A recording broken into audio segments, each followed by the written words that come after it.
Good afternoon আমার বন্ধুরা, কেমন আছো তোমরা সবাই? আমাদের এখানে তো দুদিন ধরে ভীষণ ভীষণ বৃষ্টি হয়েছে।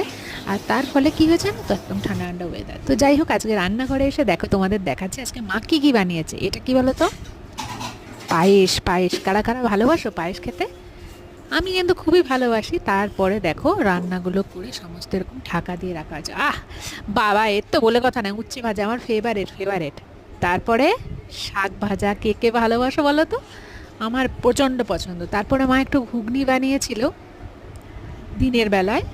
আর তার সাথে রয়েছে পেঁয়াজ পোস্ত। এটা আমি বলার আগে কে চিনতে পেরেছিলেন?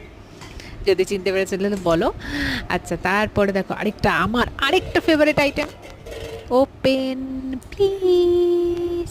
এই তো, জানি বুঝে গেছো, চিংড়ি মাছ আলু দিয়ে একটা ঝোল, যেটা আমার ফেভারিট, তার সাথে ভাত।